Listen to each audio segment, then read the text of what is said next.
make sure. Yeah. Cool. Gotta figure out these values at.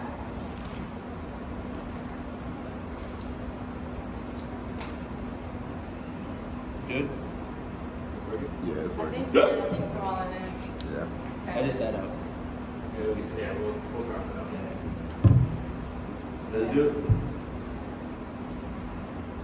Alright, so we are discussing the Prilepin's chart, and my name is Derek Woody. I am a alumni at Cal State University of Fullerton.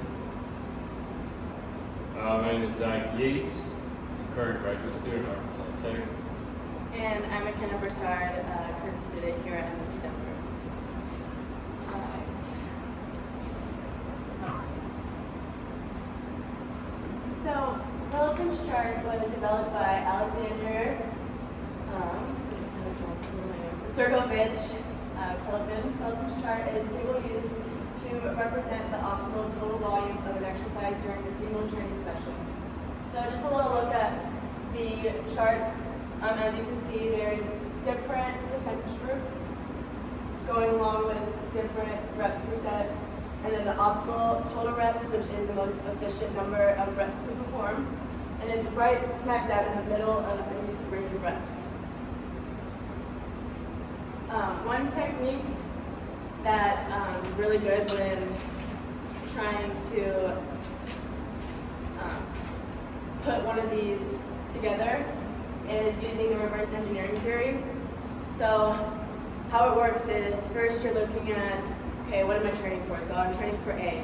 Second, A requires B as a physiological adaptation. 3 is, to achieve B, I need X reps at blank intensity. And an effective training day will require around Z total reps. Therefore, I will complete Y sets of X reps to achieve Z. So for example, let's just say we're going to be training for rugby.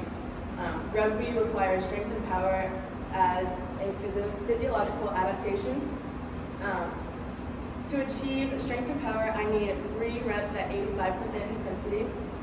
And an effective training day will require around 15 total reps. Therefore, I'm going to do 5 sets of 3 reps to achieve 15.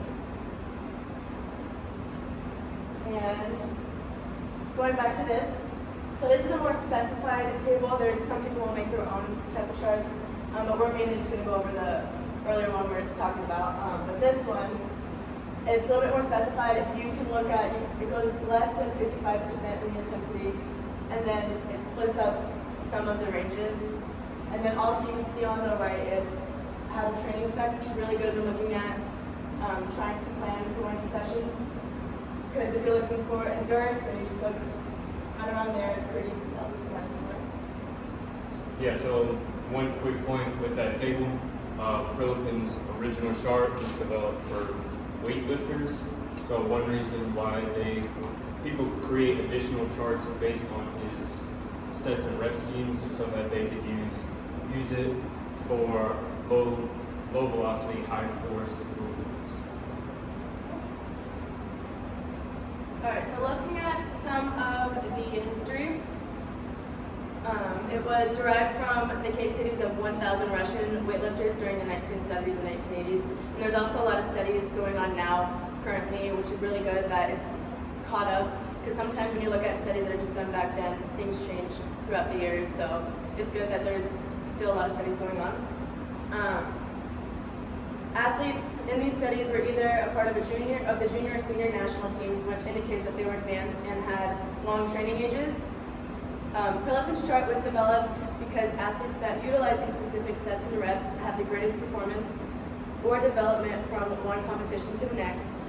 And the junior national team earned 24 gold, 19 silver, and 4 bronze medals during the 5-year period in which Prilepin was head coach.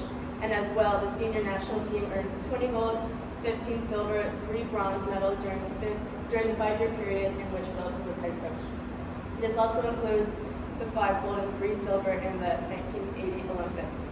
So you can see how well it works, and just looking at those stats, it does improve the strength and performance in athletes.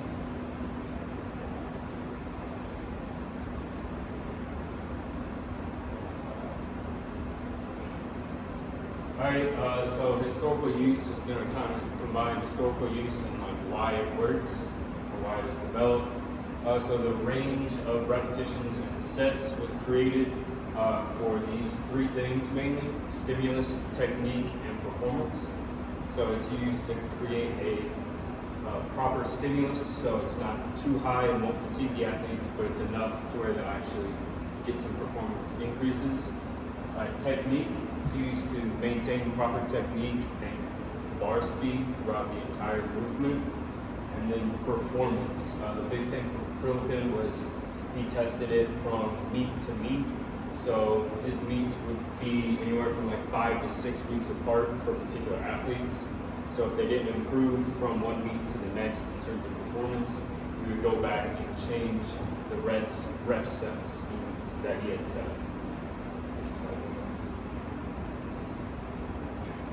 So yeah, just going a little more into that. So if the sets or reps are too high, it's going to cause a high amount of fatigue, and then that could lead to a decrease in technique or decreased bar speed. And then if the sets and reps are too low, it's not going to create a good enough stimulus, and they're not going to increase performance. And then why is there a range of reps per set? So if you look back at it, the range for some was like 3 to 6 reps per set, 2 to 4 reps per set. Some of the sources that we found said that that's because there's individualization in athletes. So some athletes may have an increase better or perform better with the lower rep range at 3, where some others may do better with the 6 rep range. So that range in there lets you account for individualization between athletes.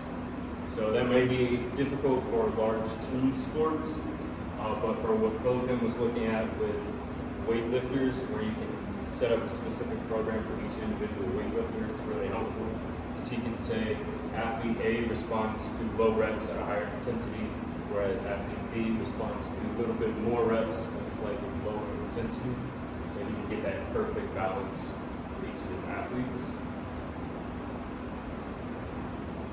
And then the total volume range.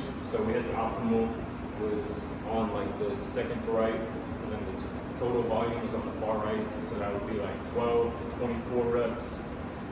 The reason that there's such a large range is so that you can adapt it based on athletics season or the athlete's fatigue. So some coaches may choose to go to the higher end of that range during the off season, where athletes aren't practicing or doing anything else, so they know that they can take the higher intensity, but then they may choose to take it all the way down to the bottom if they have a lot of practices or games or tests for that week. And then for the fatigue level, it also helps. So the optimal range is right in the middle, the optimal number of reps is right in the middle of that range. So if you prescribe for the optimal, you come in and your athlete's really hitting it, they're doing really good, you can say, you know what, go ahead and do another set, you're doing really good today. And vice versa, if they come in, they haven't been recovering, they haven't been sleeping, they haven't eaten, you can say, you know what, just forget about that last set, and they'll still be within that range, that optimal range. So now we're going to talk about how Prilepin's chart is used by some of the most common strength and conditioning programs. So we're going to start off with the tier system. So the tier system is developed by Joe Kin in the early 2000s to late 90s.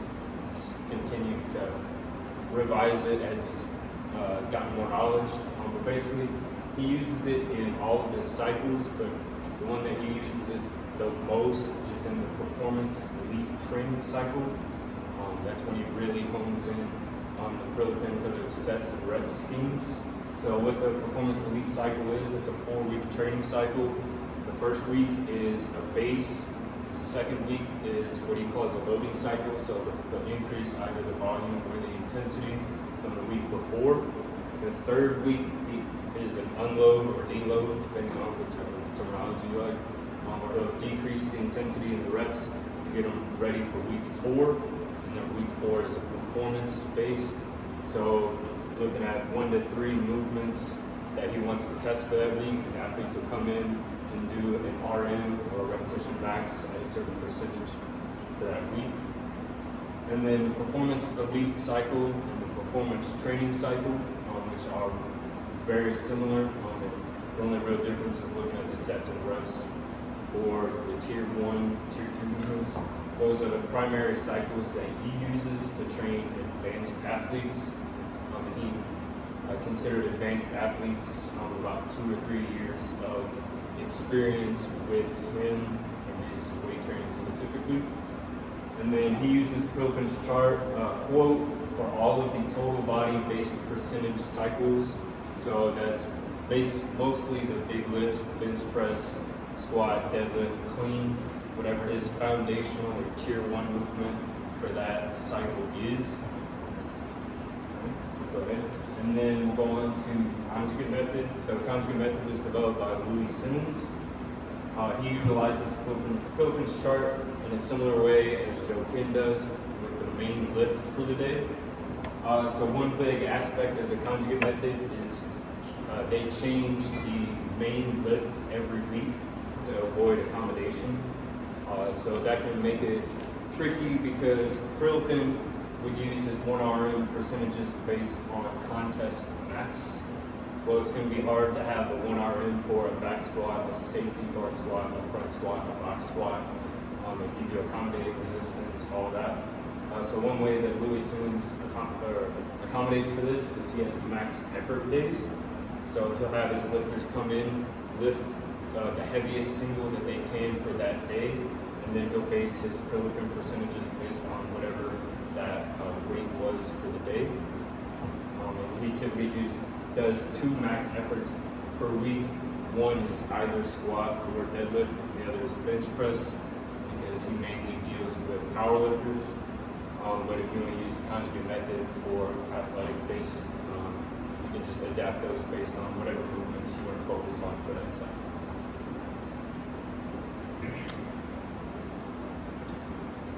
Alright, so now we're going to discuss the different coaches with different styles of training. So as we've done the research, we have discovered that some coaches do use the Prilepin's chart, some coaches do not. None of the coaches talk negatively about it. It's just their style and their approach to training. Dr. Robert Locke from the California State University of Fullerton discussed with me that he did not use Prilepin's chart because he was more focused on the tactical side of strength and conditioning. And he discussed with me that because of their training age, their young training age, that the Prilepin's chart would probably not be best for that typical group. So, but he has mentioned that multiple strength and conditioning coaches on the sport performance side has used it, but as far as the tactical side goes, he just shies away from it because of the training age. Also from Colorado College, Scott Caulfield has told me specifically as well that he does not use it, but speaking to Joe Ken on the coaching podcast, he did mention that Joe Ken mentions that he highly uses Prilepin's chart in his cycles of sport performance, and he's seen a lot of improvements, a lot of performance gains, and a lot of success from his programming on the tier system. Another coach, Adam Manilovich, he is the owner of Rep Max Performance. He targets mostly Olympic weightlifters. So since Prilepin did focus more on the Olympic weightlifting side, Coach Adam from Rep Max, he says he's shown a lot of success and he's seen a lot of results from his training and his Olympic weightlifting in his gym. So he uses his chart, Prilepin's chart, as a basis of the sets and rep schemes, and he's happy with the results of his athletes in his gym. Also, Scott Dixon of Z Nation, he discusses that in hypertrophy, if you're just focusing on hypertrophy, you can still use Prilepin's chart as a base of sets and rep schemes, but him and similar to other coaches, they take the basis of the Prilepin's chart and they tweak it to their own desires. So for example, Dixon, he discusses how he would create a sport performance program focusing on hypertrophy, where he would do 3-day rest weeks and focus on body parts rather than specific sport movements or pulls or pushes and stuff of that nature. And then just two others. I contacted both of the graduate assistants at Arkansas Tech. They say that they primarily use Prilepin's chart. They have similar roles as Jamal and Jordan, where they run their own teams. So for those teams that they are in charge of, they say that they do utilize Prilepin's chart. And then I spoke to Dr. Michael Waller, and he says that he does use Prilepin's chart sometimes, but not always. He says he uses it as a guide. So sometimes if he's working with newer athletes, he may not use it. But one example that he gave me is that he did use it for prepping for collegiate nationals with a weightlifter that he had qualified. He was using Prilepin's chart a lot for them. And then I read an article by Greg Everett, who's the head coach of Catalyst Athletics. He posted it on their website in September 2019. And he said that he actually is not a fan of Prilepin's chart, which I thought was interesting, as he's a head weightlifting coach in the U.S. Prilepin's chart was developed from weightlifters. The reasons that he cited were some of the reasons that we're about to go over on our next slide in terms of why he didn't like to use it. Okay, great. 17 minutes. All right, so what the Prilepin's chart does not tell you, it is a basis of reps and set schemes, but it doesn't let us know about the frequency and the times per week you should be optimally training for. Obviously, it's going to change whether your adaptations or your goals. So depending on the sport you play or what time of the season it is, you could use it more frequently than not, but depending on the coach to coach. Training age, Prilepin primarily worked with top-level athletes, so that was his basis of his research. So Zach mentioned earlier that he could have tweaked it depending on the athlete, whether they're optimal with less reps or more reps with higher intensity or lower intensity. But that doesn't account for the other percentage of the general population, amateur athletes, college athletes, and that such. So again, originally designed for Olympic weightlifting. We did mention before that other coaches who derive from powerlifting or sport or bodybuilding, some of them may or may not use the Prilepin's chart. Some of them may use it and tweak it to their own adaptations and their own target of their hypertrophy, power, strength, things of that nature. Rest periods are not stated. Us as strength and conditioning specialists and students, we learn about the rest times depending on what we're training for. So if we're doing conditioning, obviously we have less rest periods compared to strength, maximal strength with more rest periods. But that's the good thing about the Prilepin's chart as well, is that the coaches can tweak rest times, targets or adaptations depending on what their goals are. And no season specificity as far as sport go. So the Olympic weightlifters do train for events. They don't typically have multiple events in 1 week. So Prilepin's chart does not specify on seasons during sport. But again, that's also good for sport coaches and strength and conditioning coaches to tweak their volume and all that stuff to manage fatigue, manage performance, and their adaptations.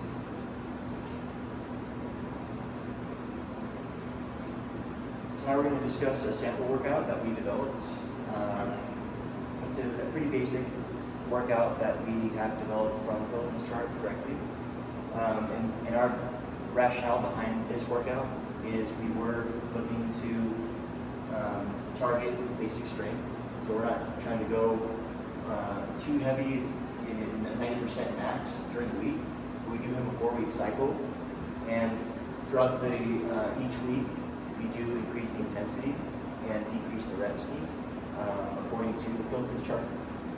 So for example, week 1 will be 4x4 at all 80% intensity, and that's going to account for 16 reps total, which will fall into that optimal range of reps, maybe targeting that 80% intensity. Week 2, we go 3x3 at 82.5%, and then 3 sets of 2 at 85%. So 3 times 3 is 9, 3 times 2 is 6, that's 15 total reps for that lift. And that also falls into the optimal rep count for that percentage of intensity. Week 3, we're gradually increasing the strength. 1 set of 3 at 82.5%, 2 sets of 3 at 85%, and then we go heavier, 3 sets of 2 at 90%. And again, total reps does fall in that scheme of Prilepin's chart, the 80 to 90% range. And finally, week 4, we have our deload week, which we decrease the intensity and total, and we increase the reps. So we're going to look deeper into each day. So we had a 3-day split during each week. So one, we're going to do the back squat, and like discussed earlier, 4 sets of 80%. We have 2 warm-up sets, one at 55%, 6 reps, and one at 60%. One at 55%, 6 reps, one at 60%, 6 reps. And then we go on to the target intensity, which is 80%, 4 sets of 4. And then we have a few auxiliary exercises as well to incorporate into that first day. That second day of week 1, we're keeping the same reps and set scheme for the main lift, which is the bench press. So again, we do warm-up sets, 55 to 60%. Then we do our main lift, main intensity at 80%, or 1 set of 4. And then we have our auxiliary exercises as well. 2 minutes. And that final day of the week, we do trap bar deadlift. Same thing, we keep it simple, 55%, 60%, and then we go to our main lift, 4x4, 80%. And then our other exercises as well.